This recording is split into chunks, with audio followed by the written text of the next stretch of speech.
어느 기독교 월간지에 칼빈 대학교에서 조직 신학을 가르치는 박일만 교수님이 쓴 그리스도의 재림이라는 글이 실린 적이 있는데요. 이런 말이 나오고 있습니다. 신구약 성경에는 그리스도의 재림에 관한 언급이 매우 많다. 구약에는 456번 그리스도의 초림에 관한 예언들이 있다. 이 많은 예언들 속에는 재림이 함께 예언된 경우도 허다하다. 신약에는 재림을 가리키는 말씀이 318회에 걸쳐 등장한다.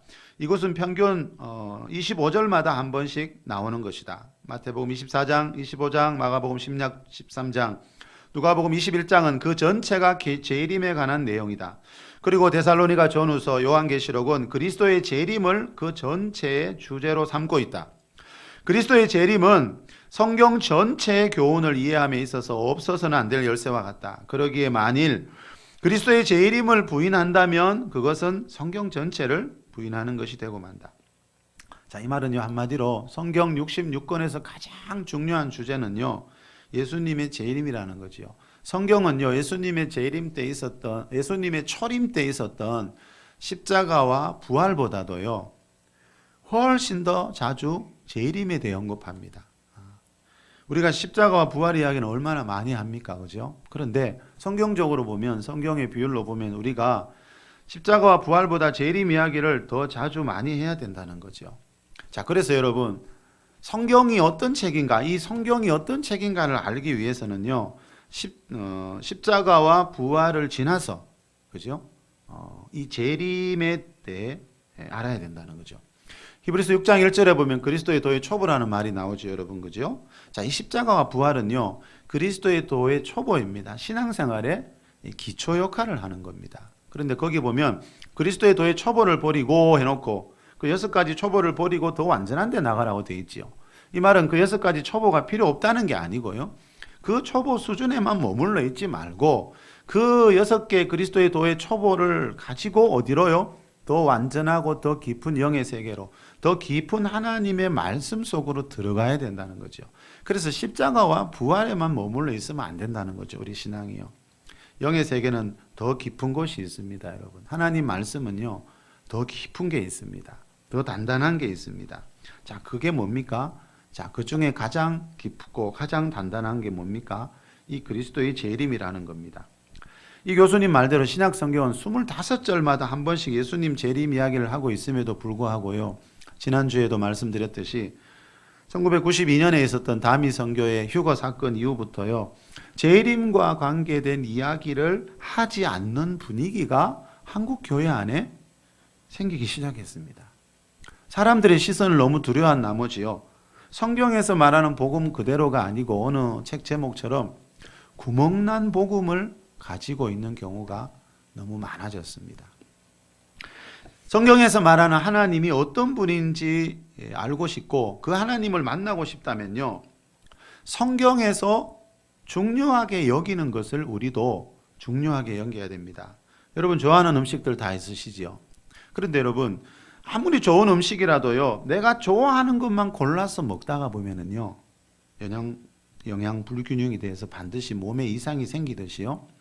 하나님 말씀, 성경 말씀도요. 내가 좋아하는 주제만을 계속 읽고 듣다가 보면요. 영혼이 건강하게 자랄 수가 없습니다. 성경 66권 중에요. 내 영혼에 도움이 되지 않은 책은 하나도 없습니다. 그래서 우리는요. 성경이 자주 반복하는 주제일수록 우리도 더 자주 봐야 되고요. 성경이 중요하게 여기는 것을 중요하게 여겨야요. 하나님의 관점이 생기게 됩니다. 그래야 하나님의 마음을 알게 되고요. 하나님이 어떤 분인지 정확하게 알 수가 있다는 겁니다. 자, 이 교수님 말대로 예수님의 재림은요. 성경 전체를 이해하는 열쇠입니다. 성경의 핵심 중에 핵심이라는 거죠. 그런데 이것을 모르고 우리가 성경을 이야기한다는 것은요. 그 복음에 정말 구멍이 나 있는 거지요. 자, 예수님 재림은요. 세상 종말과 심판에 대한 것이기 때문에요. 대부분의 사람들이 듣기에 불편해합니다. 그렇지만 사실은요. 그렇지 않다는 것을 이 계시록 1장 3절 이 말씀 한 구절만 봐도 알 수 있습니다. 우리 한번 큰 소리로 한번 읽어봅시다. 시작. 이 예언의 말씀을 읽는 자와 듣는 자와 그 가운데 기록한 것을 지키는 자는 복이 있나니 자, 사도 때가 요한이 가까우니라. 여러분 이 계시록 말씀을 기록하면서 서두에 뭐라고 합니까? 이 예언의 말씀을 읽는 자와 듣는 자와 그 가운데 기록한 것을 지키는 자는 복이 아니 때가 가까웁니다. 자, 복이라는 글자가 나옵니다. 그죠? 자, 성경 말씀은 우리에게 복이 되는 말씀인데 특히 여러분 성경 어디에도 시작하면서 이렇게 그죠? 표현하는 것이 잘 없습니다. 그죠? 자, 이 복이라는 글자가 나오는데 이 여러분 말씀처럼 예수님 재림과 세상 종말에 대한 책인 요한계시록은 우리에게 복이 되라고 주신 책인데 반대로 생각하는 경우가 너무 많다는 거죠. 예. 여러분 이 말씀을 진짜 믿는다면 그 어느 책보다도 그죠? 이 계시록을 더 많이 읽게 되겠죠. 예. 자, 여러분 성경에서 하나님이 주시는 하나님의 백성들에게 주시는 다양한 복들이 열거되어 있지만요. 자, 이 계시록에서 말하는 복, 여기서 말하는 복은요. 그 중에서도 가장 중요한 복이라 그랬죠. 계시록에 복이라는 단어가 7번 나옵니다. 자, 그런데 이 7번 모두요. 오직 한 가지 그 복만 이야기합니다. 자, 이 복은요. 재물의 복도 아니고요. 세상 명예나 성공에 대한 복도 아닙니다. 물론 하나님이 그런 복을 주실 때도 분명히 있죠. 그죠? 성경에 나오니까. 그런데 여러분, 이 계시록에서 7번 말하고 있는 복은 자, 이런 차원과는 좀 다른 복이라는 겁니다. 자, 여기서 말하는 복이 무슨 복인지 민병성 목사님이 재림의 메시지라는 책에서 이런 말을 합니다. 여기서 복이 있다고 하신 복은 재림하시는 주님을 영접하는 복을 의미합니다. 성도들의 복 가운데 이 복이야말로 다른 복에 비교할 바 아닙니다. 주님의 재림을 영접할 복을 가진 성도는 시험의 때를 명쾌한다고 하셨습니다. 다음에 공중으로 휴거되어 마지막 심판에서 건짐을 받습니다. 그리고 천년왕국에 들어갈 수 있는 복입니다. 자, 이 목사님이 방금 계시록 1장 3절에서 말하는 복이 무슨 복인지를 구체적으로 자세하게 성경에 있는 내용으로 지금 설명하고 있는 겁니다. 자, 이 복은요. 첫째 무슨 복이라고요? 시험의 때를 면하게 해주는 복이래요. 그리고 그 시험의 때를 면한 뒤에 휴거와 천년왕국에 들어가게 해주는 복이라는 겁니다. 자, 계시록 3장 10절에 나오지요. 시험의 때를 면하게 해준다는 말이요. 장차 온 세상에 예수님이 마태복음 24장에서 말씀하신 창세 이래로 없는 큰 환란이 온다 그랬죠. 그 큰 환란이 계시록에는 7년 대환란으로 표현되어 있습니다. 그 7년 대환란이 올 때 그 환란 가운데에서 생명을 지켜주시고 보호해 주신다는 뜻으로 이 계시록 3장 10절은 말씀하고 있습니다. 자, 이 환란에서 보호받아서 여러분 살아남은 성도들이 데살로니가전서 4장 16절에 나오듯이 7년 대환란 끝에 예수님이 재림하실 때 공중으로 끌어올려져 공중에서 주님을 영접하게 된다고 했습니다. 그죠? 그리고 공중에서 주님을 영접하는 동안 하나님이 베드로후서 3장 13절에서 말씀하시듯이 새하늘 새 땅 천년왕국을 만들게 되면요. 다시 내려와서 천년왕국 백성이 되어 이 마귀가 더럽혔던 그 에덴 동산의 삶을 그 천년왕국에서 다시 회복한다 그랬죠. 자, 지난 주일에 여러분 데살로니가후서 2장 1절에 나오는 예수님이 강림하실 때 예수님 앞에 모이는 어떤 모임들이 있다. 자, 세상은 다 불타 멸망할 때 공중에서 예수님 앞에 모이는 어떤 모임들이 있다는 사도 바울의 말씀을 살펴봤습니다.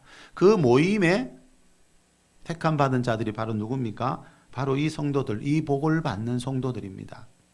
자, 여러분 계시록에서 말하는 복은 이렇게요. 예수님 재림 때 예수님 신부가 되어 천년왕국과 천국에 들어가는 복을 말합니다.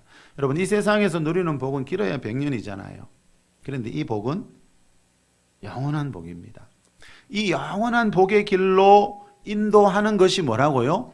요한계시록이라는 책이고 재림에 대한 말씀인데 문제는 요즘은 이런 말씀들을 잘 읽지 않을 뿐더러 또 읽어도 믿지 못하는 경우들이 참 많더라는 겁니다.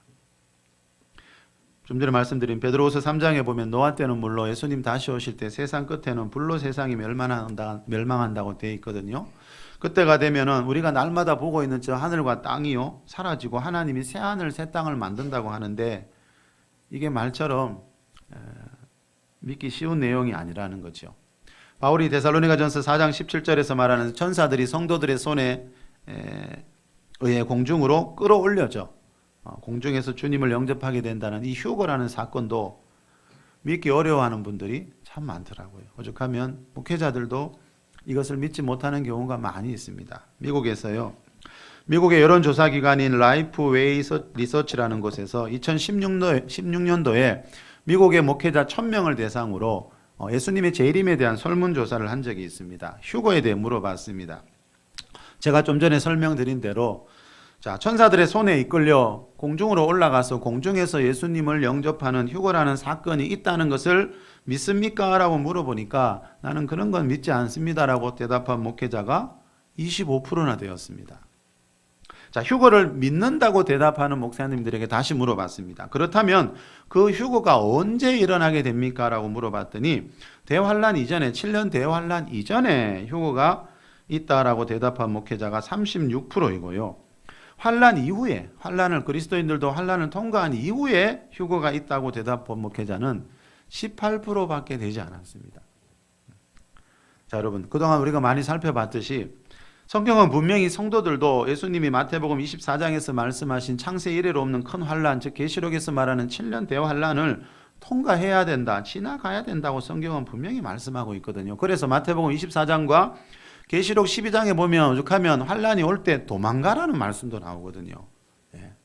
그 말은 뭐예요? 그 환란 속을 통과하고 있으니까 환란이 올 때 어딘가로 하나님이 예비하신 곳으로 도망가라는 말씀까지 나오는데도 우리는 환란 전에 교회와 성도들은 다 휴거되고 세상 사람들만 그 환란을 겪게 된다 이렇게 믿는 경우들이 훨씬 더 많다는 거죠. 미국 목회자들은 그죠? 2배나 더 많았습니다. 환란 전에 다 그리스도인들은 휴거되니까 염려하지 말라 이렇게 믿는 목회자들이 2배나 더 많았어요. 우리나라는 이런 설문조사가 거의 없어서 어떤 결과가 나올지 정확하게 알 수는 없지만요. 제가 그동안 인터넷 기독교 사이트 보면은 종말론을 이렇게 하는 데가 굉장히 많거든요. 제가 전에 기독교 인터넷 사이트 종말론을 다루는 곳 한 10여 곳을 일부러 이렇게 체크해 봤습니다. 그랬더니 미국 목사님들처럼 환란 전에 그리스도인들은 다 휴거된다고 안심하라고 그렇게 말하는 것이 훨씬 더 많았습니다. 듣기에 너무나 좋죠. 저도 진짜 아멘하고 싶죠. 그렇게 됐으면 좋겠고.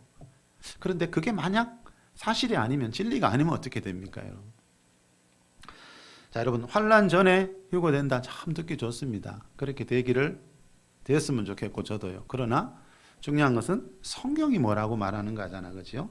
자, 이렇게 믿는 이유는요, 성경 말씀에 대한 오해 때문입니다. 자, 대표적인 것이 좀 전에 언급한 계시록 3장 10절에 나오는 예수님이 빌라델피아 교회를 향해서 하신 말씀인데요. 우리 같이 한번 읽어보겠습니다. 계시록 3장 10절 시작.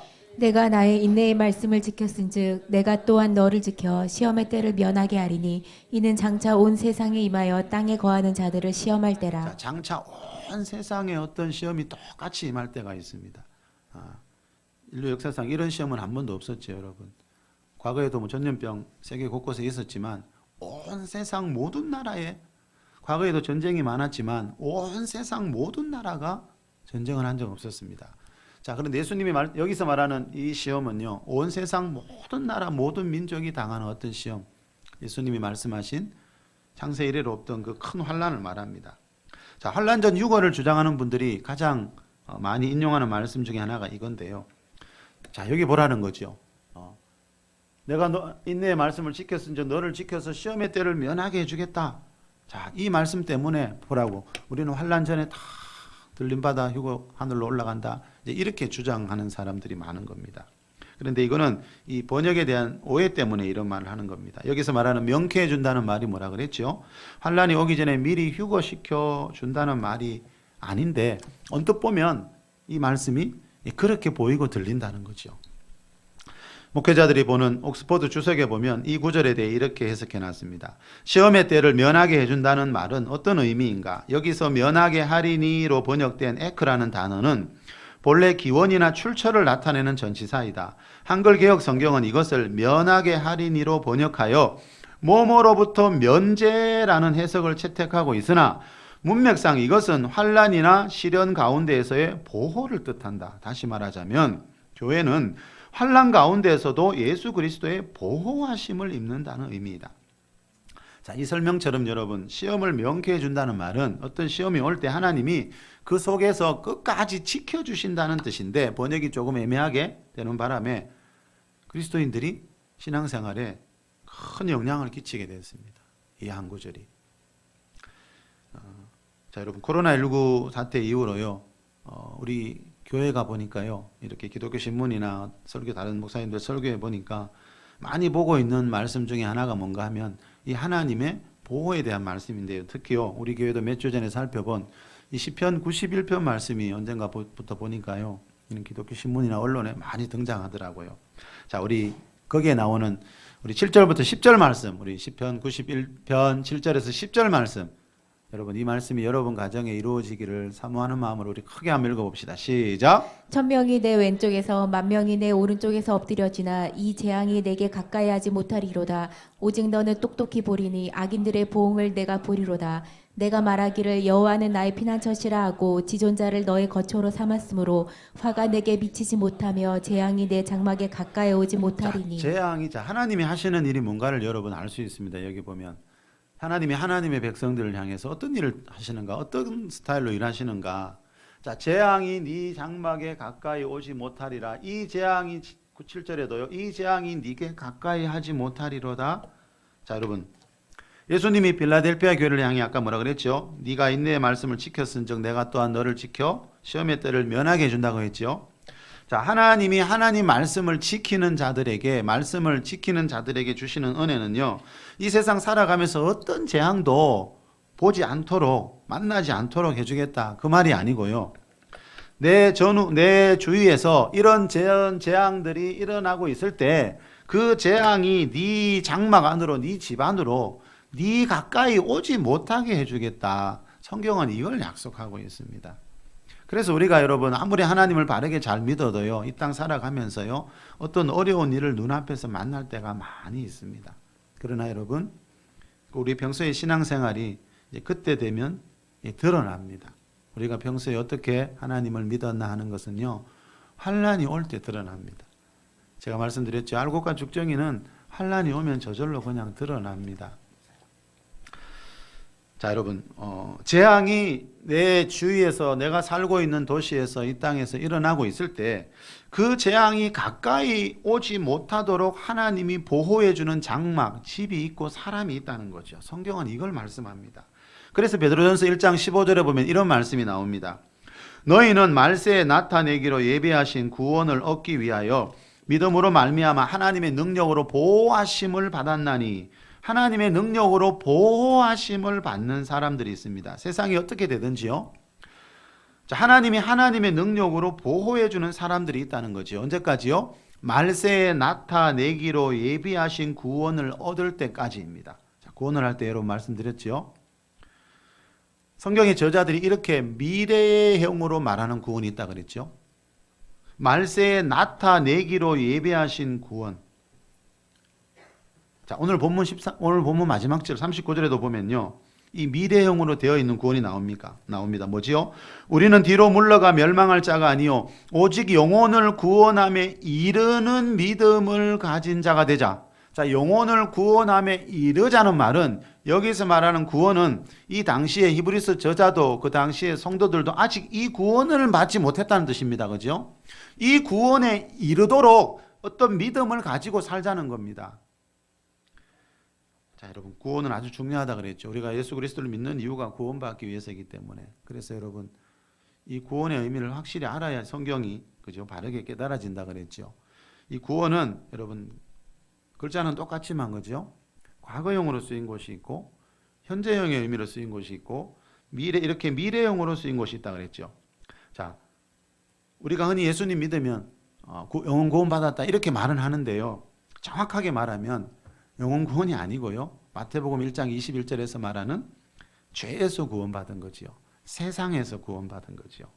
자, 영혼 구원들은요, 영혼 구원은 뭔가 하면요, 죄에서 구원받은 성도들이 미래에 이르러야 할 구원이에요. 에베소서 2장 8절에 보면요, 너희는 그 은혜에 의하여 믿음으로 말미암아 구원을 받았으니, 이건 과거형이에요. 이미 에베소 교회 다니는 성도들이 지금 가지고 있는 구원이에요. 너희가 하나님의 은혜에 의해 믿음으로 말미암아 예수님을 하나님의 아들로 믿을 때 이 구원을 완전히 받았어요. 이 구원은 예수님 처음 믿을 때, 교회 처음 다닐 때 누구나 받는 구원이어서 과거형으로 나와요. 그러나 영혼을 구원함에 이르자 천국에 들어가도록 구원하시리니, 디모데후서 4장 18절에 이건 다 미래형이에요. 이 구원은 아직 그 당시에 사도들도 성도들도 받지 못한 구원이에요. 그래서 성경은 분명히 여러분 이 구원이라는 단어를 이야기할 때 과거형으로 언급하는 게 있고, 현재 오늘 우리가 받아야 할 구원으로 이야기하는 게 있고, 미래에 우리가 죽는 날 예수님 다시 오시는 날 받아야 할 구원으로 이야기하는 게 있다는 거죠. 이것을 분명히 구별해야 하나님이 지금 뭔 말씀하시는지를 우리가 알 수가 있다는 거죠. 자, 여러분, 중요한 것은요, 바울이 과거형으로 말하는 이 구원하고요, 베드로 사도가 말하는 말세에 나타나기로 예배하신 구원이나 오늘 본문에서 말하는 영원 구원은 글자는 똑같지만요, 뜻이, 의미가 완전히 다르다는 것을 우리가 잊으면 안 된다는 거죠. 자, 에베소서 2장에서 바울이 과거형으로 말했던 그 구원이 있었지요. 그런데 바울도요, 이 베드로 사도처럼 미래형으로 말하는 구원들이 있어요. 바울 서신에 보면 대표적인 게 뭐죠? 빌립보서 2장 12절에 항상 복종하여 두렵고 떨림으로 너희 구원을 이루라 그랬어요. 자, 좀 전에 에베소서 2장에서는 너희가 믿음으로 말미암아 구원을 받았다 그랬잖아요. 그 구원은 성도들이 완전히 가지고 있다는 거예요. 그런데 빌립보서 2장 12절에서는 그 성도들을 향해 뭐라 그래요? 항상 복종하여 두렵고 떨림으로 또 너희 구원을 이루어 가래요. 다시 말하면 에베소교의 성도들이, 우리 그리스도인들이 앞으로 미래에 이루어야 할, 완성해야 할 또 다른 구원이 남아 있다는 거예요. 자, 이렇게 미래형으로 되어 있는 구원은요, 다 예수님의 재림과 관계된 구원입니다. 우리가 예수님 재림 전에 만약 죽는다면 다 우리의 죽음과 우리가 죽는 날 받게 되는 구원이라고 말해도 됩니다. 자, 우리가 꼭 기억해야 될 것은요, 성경의 저자들인 사도들은요, 예수님 믿고 죄에서 구원받은 성도들이요, 성경에서 말하는 모든 건 다 받았다, 또 앞으로 다 받게 될 것이다, 이렇게 절대로 가르치지 않았다는 거죠. 두렵고 떨림으로 이루어야 할 구원이 남아있다. 우리가 하나님의 의대로 믿음으로 말미암아 죄에서 구원받아 하나님 백성 되었지만 그 구원이 전부가 아니고 두렵고 떨림으로 또 이루어 가야 할, 완성해야 할 구원이 남아있다, 이렇게 믿었고 사도들은 가르쳤다는 거죠.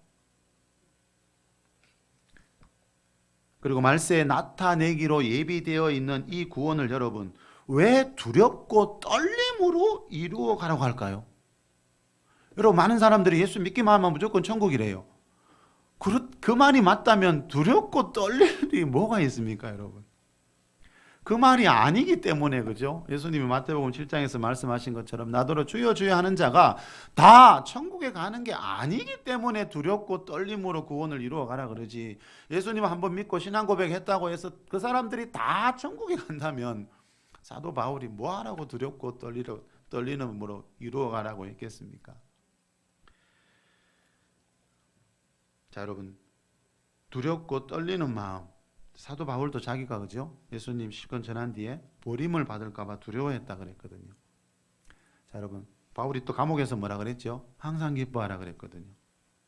자, 그리스도인은 어떤 사람입니까? 참 신비로운 사람이에요. 두렵고 떨리는 마음이 항상 있는 반면에요, 감옥에서도 기뻐할 수 있는 게 성경에서 말하는 이 그리스도인의 삶이라는 거죠. 자, 여러분, 바울이 두렵고 떨림으로 구원을 이루어 가라고 하는 이유 중에 하나는요, 중요한 이유는요, 그 구원을 향해 가다가 그 구원을 이루지 못하는 사람들이 생기기 때문이죠. 예. 여러분, 지금 빌립보 교회 성도들이요, 100% 다 그 구원을 이룰 사람이고 그 구원에 들어갈 사람이라면 바울이 글을 쓰면서 여러분 두렵고 떨림으로 여러분 구원을 이루어 가십시오, 항상 복종하여 그랬죠. 하나님 말씀에 항상 복종하여 두렵고 떨림으로 너희 구원을 이루라고 왜 그랬겠습니까? 빌립보 교회 성도들이 100% 다 저절로 다 그 구원을 이루고 받는다면 이런 말 할 필요가 없지요. 자, 두렵고 떨림으로 구원을 이루어 가라고 말하는 이유는요, 이 구원을 향해 가다가 여러분 이루지 못하는 사람들이 생기기 때문에 이런 말씀을 하는 거죠. 이것을 오늘 본문에서는 뭐라 그럽니까? 뒤로 물러가 멸망할 자가 있다, 이렇게 표현하는 거죠. 뒤로 물러가라는 말이 38절 39절에 나오죠. 우리는 뒤로 물러가 멸망할 자가 되지 말자. 이 말은 뭐예요? 그 두렵고 떨림으로 이루어 가야 할 구원을 마지막 날에 보면 이루지 못하고 완성하지 못하고 다른 길로 가 있는 사람들이 많이 있기 때문에 우리는 뒤로 물러가 멸망하지 말자. 그 사람들처럼 그렇게 되지 말자라고 히브리서 저자도 이런 말씀을 하는 거죠. 예수님이 마태복음의 종말장인 계시록장인 24장 13절에서 끝까지 견디는 자가 받는 구원이 있대요. 끝까지 견디는 자가 받는 구원이 있는데요. 우리는 구원하면 너무 쉽게 생각하죠. 한순간에 모든 게 확 다 이루어진 것처럼. 자, 그렇게 생각할 때가 참 많습니다. 그렇죠? 자, 여러분, 뒤로 물러가 멸망한다는 말은요, 환난이 올 때 끝까지 견디지 못하면은요, 오늘 본문 마지막 절에서 말하는 영혼을 구원함에 이르는 믿음에 이르지 못한다는 거죠. 그래서 사도들의 하는 말을 보면 여러분 표현만 다른데요, 다 똑같은 말입니다. 자, 계시록에서 말하는 믿음, 다시 말하면 예수님의 재림이 가까워질 때 우리 그리스도인들이 가지고 있어야 될 믿음은 뭔가 하면요, 단순히 예수님을 보고 주여 주여 하는 그런 믿음이 아니고요, 환난이 올 때 그 환난 속에서도 신앙을 잃지 않고 끝까지 견딜 수 있는 믿음, 성경은 그거를 엄청 강조하고 있어요. 자, 그래서 사도 요한도요, 계시록 14장 12절에서 성도들의 인내가 여기 있나니 하면서 그들은 하나님의 계명과 예수에 대한 믿음을 지키는 자다, 이 말씀을 해요. 자, 여러분, 믿음은 선물이라 말하죠, 우리에게요. 하나님이 주신 선물을 우리는 뭐 해야 돼요? 지켜야 돼요. 여러분, 어떤 사람이요, 내 생일 선물 귀한 걸 줬는데 그 휴지통에 집어넣어 보세요. 그 사람이 알면 기분이 어떻겠어요? 그런데 그런 일들이 참 많습니다, 교회 안에는. 자, 하나님이 이 믿음이라는 선물을 주셨는데, 그렇죠? 그 선물의 소중함을 모를 때가 참 많다는 거죠. 자, 이 선물을 받았으면 우리가 이제 지켜야 되거든요. 자, 여러분, 하나님의 성경에 보면 하나님을 믿는 백성들에게도 때로는 고난을 허용하실 때가 있죠, 그렇죠? 자, 그 이유 중에 그 이유가 뭡니까, 여러분? 그 고난 속에서 뭘 보려고요? 성도들의 인내가 여기 있나니.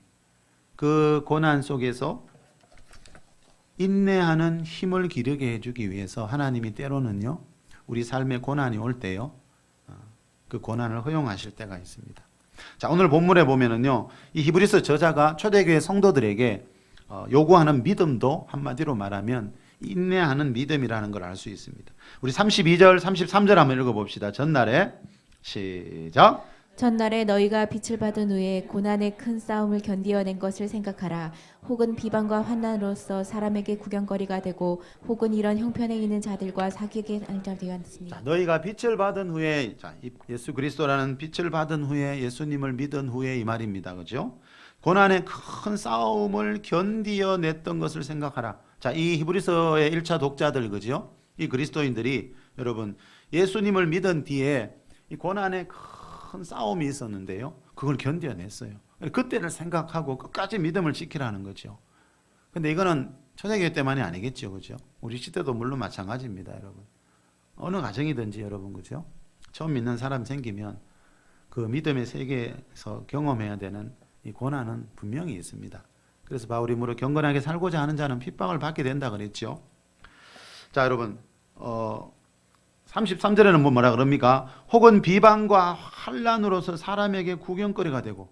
자, 여러분, 이 초대교회 성도들이 다른 게 아니고, 그죠? 예수 믿는다는 이유 하나만으로 사람들에게 비방을 받고 환난을 경험하고 구경거리가 되고. 근데 이거는 크고 작은 차이는 있지만 어느 시대나 똑같습니다, 그죠? 지금도 마찬가지죠, 그죠? 예. 한 가정 안에서 누군가 혼자 먼저 믿게 되면은 그때부터 영적인 싸움이 일어날 수밖에 없습니다. 그죠? 자, 그런데 이 성도들은요, 그런 큰 싸움 속에서 비방과 환난 속에서 견디어냈대요. 32절에 보니까. 견디어냈어. 인내했다는 거죠.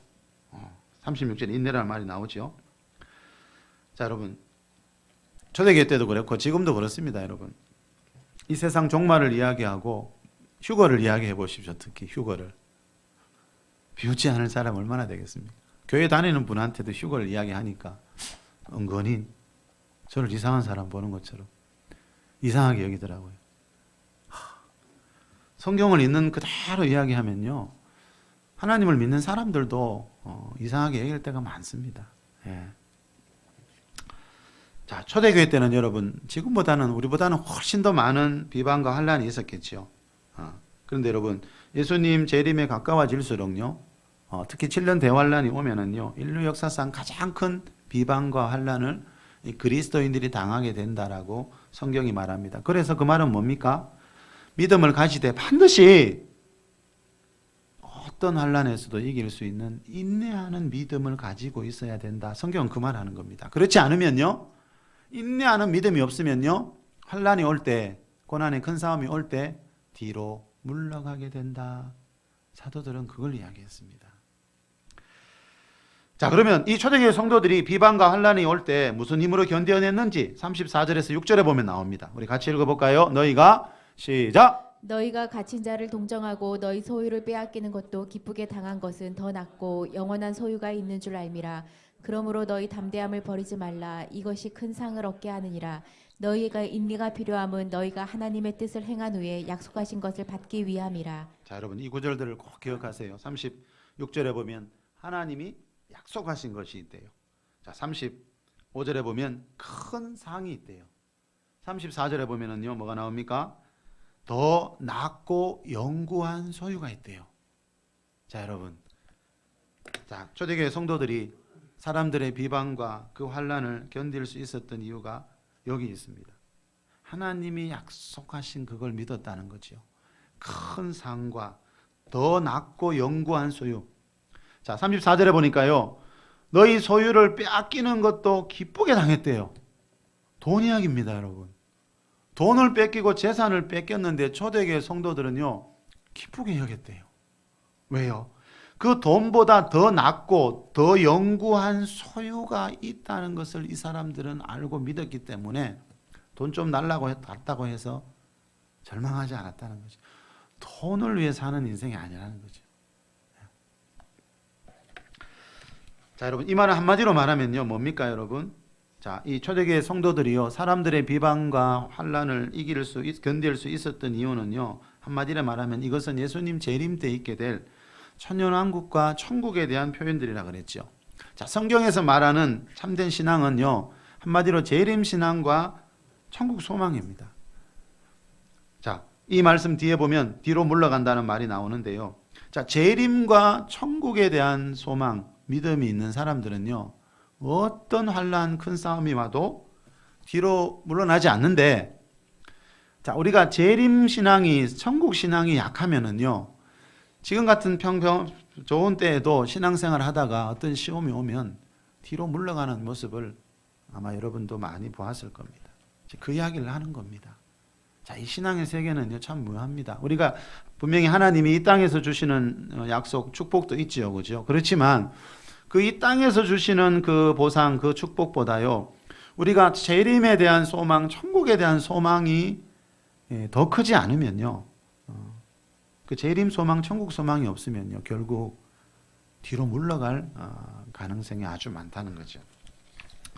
자, 오늘 본문 마지막 37절에서 9절입니다. 잠시 잠깐 후면 시작. 잠시 잠깐 후면 오시리가 오시리니 지체하지 아니하시리라. 나의 의인은 믿음으로 말미암아 살리라. 또한 뒤로 물러가면 내 마음이 그를 기뻐하지 아니하리라 하셨느니라. 우리는 뒤로 물러가 멸망할 자가 아니요 오직 영혼을 구원함에 이르는 믿음을 가진 자니라.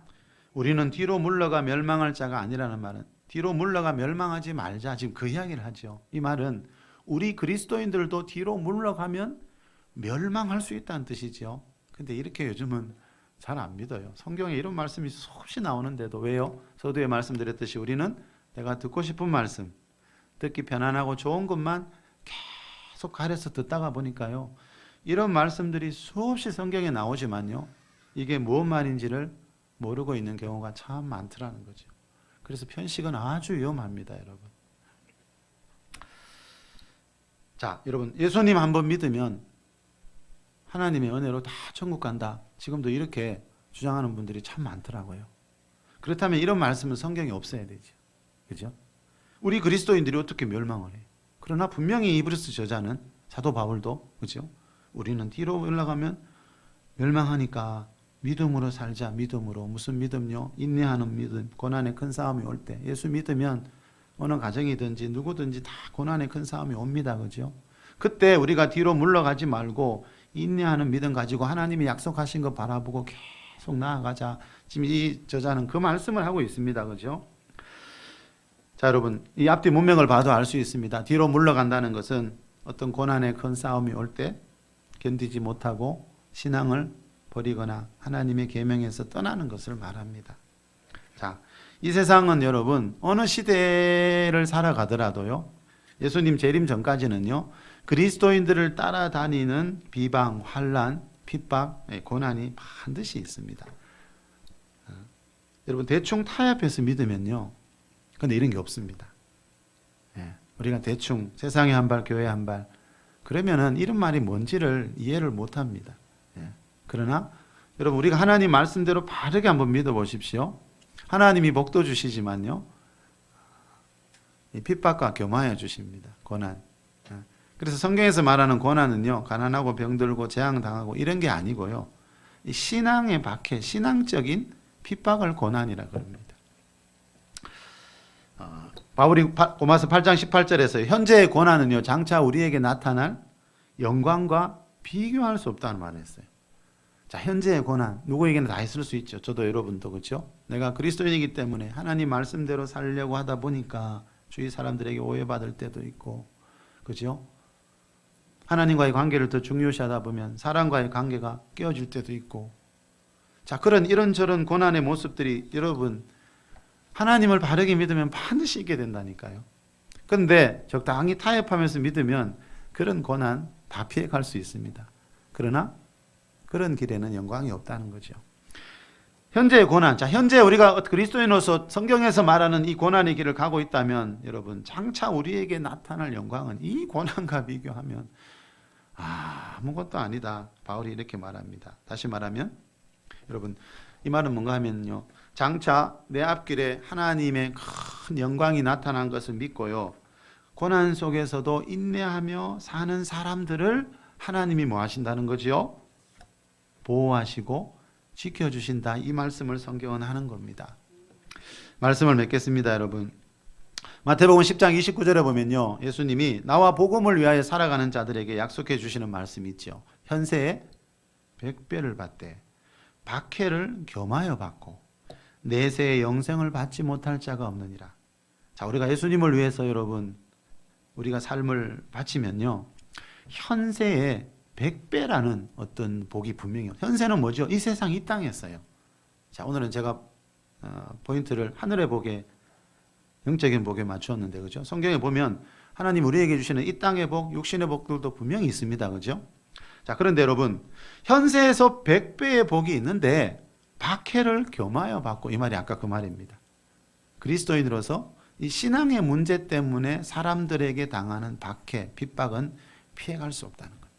우리가 예수를 바르게 믿으면, 여러분 직장에서 사람들 모임에서 대충 여러분 믿으면요, 믿는 사람 티 안 내면 고난 당할 게 없잖아요. 근데 여러분 내가 어디에 가든지, 그죠?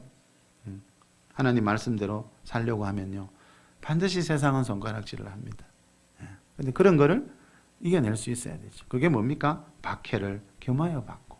자, 100배의 복을 받는 사람들도, 그죠? 이 복만은 이 땅에서 예수님 재림 전까지는 어쩔 수 없다는 거죠. 그리고 내세의 영생을 받지 못할 자가 없느니라. 예수님 다시 오실 때, 그죠? 그 앞에 모이는 모임과 천국에 들어가는 그 복을 받게 된다는 거죠.